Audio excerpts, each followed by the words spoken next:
In the world of the modern NBA, we see many athletes enter into the league with the aim of securing some lucrative amount of money being given out through all the contracts. As of the 2022-23 season, the rookie minimum contract is set to $953,000, which comes out to right over $500,000 after taxes in most states. Even just riding the bench for a few years in the modern NBA can grant you enough wealth to set you up for a lifetime. Despite this, every year you hear of more and more cases of previous NBA millionaires going absolutely broke, not being able to uphold their luxurious lifestyles or habits after they stop receiving their paychecks. When you think of the richest players in league history, you think of players that are national icons like Michael Jordan or LeBron James that have made millions of dollars on and off the court through their exceptional play and endorsement deals, or some players that have received close to $250 million through multiple max extensions like James Harden or Chris Paul. But what if I were to tell you there's a player that you've most likely never heard of, a legendary Milwaukee six-man that never even managed to make an all-star team, that turned out to be one of the biggest business savants that the NBA has ever seen? What's going on, everybody? It's Jay-Z or Jazara, here to tell you the story of the richest NBA player you've most likely never heard of, Ulysses Lee Jr.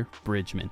Jr. was born all the way back in September of 1953 in East Chicago, Indiana, and had been a basketball player since birth. In high school, he decided to pursue basketball as something more than a hobby. His Washington High team went on an undefeated 29-0 run his junior year, all the way up to the state championship. Between his amazing play and contribution towards winning basketball, Jr. earned himself a scholarship to the University of Louisville. He was an exceptional college player as well. In 3 seasons of varsity, he was a 2-time Conference Player of the Year and led his team to the Final Four in 1975. At 6'5" and averages of 15, 8, and 3, Bridgeman went number 8 overall in the 1975 NBA draft to the Los Angeles Lakers. You might think that his profits came from some lucrative Hollywood deal or endorsements through being a Laker, but he never actually suited up for the team. Just 3 weeks after the draft, Jr. was included in a trade package to Milwaukee for Lou Alcindor, now known as Kareem Abdul-Jabbar. The all-time great brought the Milwaukee Bucks their first championship, but looked to move to Hollywood to avoid religious persecution and potentially gain some more business-related offers. Unbeknownst to Kareem, Bridgeman would go on to make a lot more money than the 19-time All-Star through hard work on and off the court. Throughout Bridgeman's 12-year career, he accumulated a number of accolades. He's in the 10,000 point club, has his number retired by the Milwaukee Bucks, and until last season held the record for most games played by a Milwaukee Buck player, being passed by Giannis Antetokounmpo. He had a total of $4.2 million in earnings throughout his career, with a peak contract of $350,000 a year. With a paycheck like this, he was obviously well off, but how did he manage to turn that into over $600 million in net worth?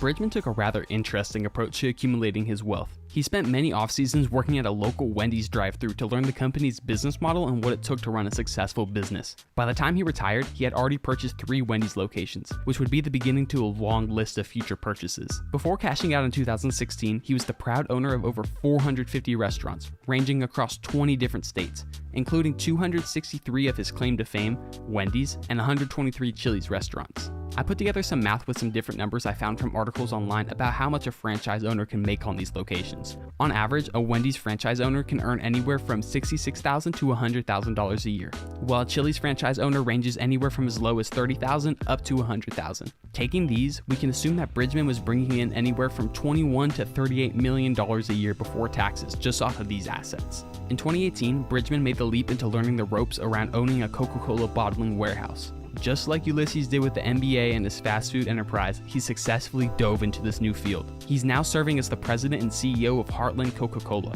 This was a huge gain for Bridgeman, as Coca-Cola is one of the longest running companies in the US history, opening all the way back in 1892. Holding such a high position in such a prestigious company is only setting him and his family up for future success. In 2020, he purchased both Ebony and Jet magazine for a total of $14 million.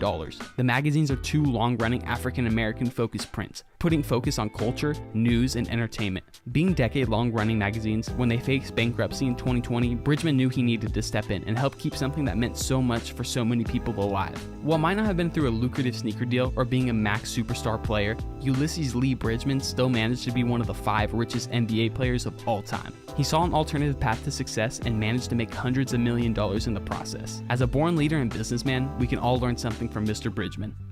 Thank you all so much for watching. This is a new style of content that I'm trying to give a shot. I've always been interested in learning about the history of literally anything: music, movies, sports, video games, just anything. And my favorite part is all the different rabbit holes that it can take you down. I'm planning on finding more topics that aren't as well known or talked about and taking deeper dives into them. If you all enjoyed, be sure to leave a like, comment, and subscribe to the channel to help me out with the algorithm. I mean, shoot, you can watch the video again if you want all the way through. Until next time, guys, Jay-Z out.